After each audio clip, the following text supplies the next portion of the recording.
قربانی کرنے کا بڑا ثواب ہے۔ رسول اللہ صلی اللہ علیہ وسلم نے فرمایا کہ قربانی کے دنوں میں قربانی سے زیادہ کوئی چیز اللہ تعالیٰ کو پسند نہیں۔ ان دنوں میں یہ نیک کام سب نیکیوں سے بڑھ کر ہے، اور قربانی کرتے وقت یعنی ذبح کرتے وقت خون کا جو قطرہ زمین پر گرتا ہے، زمین تک پہنچنے سے پہلے ہی اللہ تعالیٰ کے پاس مقبول ہو جاتا ہے۔ تو خوب خوشی سے اور خوب دل کھول کر قربانی کیا کرو۔ اور حضرت صلی اللہ علیہ وسلم نے فرمایا ہے کہ قربانی کے جانور کے بدن پر جتنے بال ہوتے ہیں، ہر بال کے بدلے میں ایک ایک نیکی لکھی جاتی ہے۔ سبحان اللہ!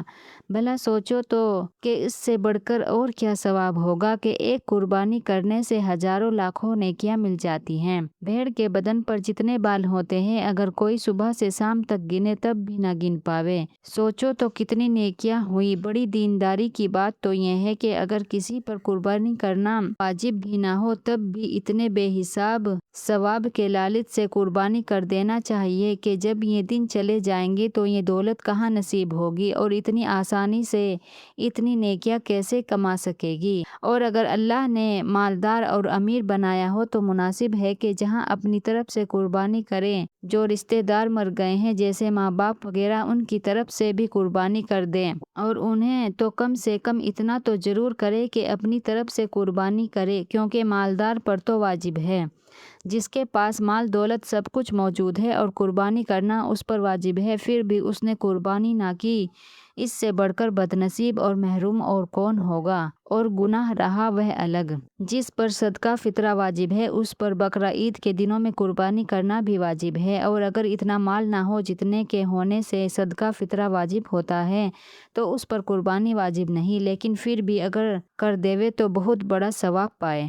مسافر پر قربانی واجب نہیں۔ بقرہ عید کی 10ویں تاریخ سے لے کر 12ویں تاریخ کی شام تک قربانی کرنے کا وقت ہے، چاہے جس دن قربانی کریں، لیکن قربانی کرنے کا سب سے بہترین دن بقرہ عید کا دن ہے، پھر 11ویں تاریخ، پھر 12ویں تاریخ۔ بقرہ عید کی نماز ہونے سے پہلے قربانی کرنا درست نہیں ہے، جب لوگ نماز پڑھ چکے تب کریں۔ بھینس اونٹ میں اگر 7 آدمی شریک ہو کر قربانی کرے تو بھی درست ہے، لیکن شرط یہ ہے کہ کسی کا حصہ 7ویں حصے سے کم نہ ہو، اور سب کی نیت قربانی کرنے کی ہو، صرف گوشت کھانے کی نیت نہ ہو۔ اگر کسی کا حصہ 7ویں حصے سے کم ہوگا تو کسی کی قربانی درست نہ ہوگی، نہ اس کی جس کا پورا حصہ ہے اور نہ اس کی جس کا 7ویں سے کم ہے۔ بکری سال بھر سے کم کی درست نہیں، جب پورے سال بھر کی ہو تب قربانی درست ہے، اور بھینس 2 برس سے کم کی درست نہیں، پورے 2 برس کی ہو تب ہی قربانی درست ہے، اور اونٹ 5 برس سے کم کا درست نہیں، اور دمبا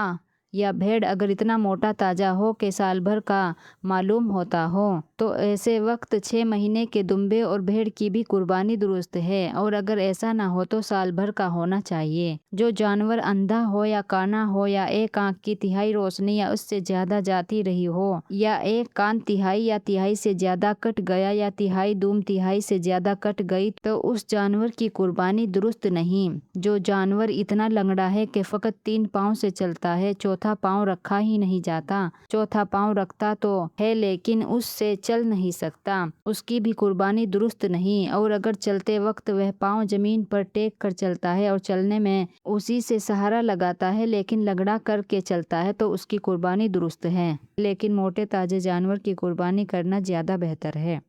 جس جانور کے دانت نہ ہو اس کی قربانی درست نہیں، اور اگر کچھ دانت گر گئے لیکن جتنے گرے ہیں ان سے زیادہ باقی ہے تو اس کی قربانی درست ہے۔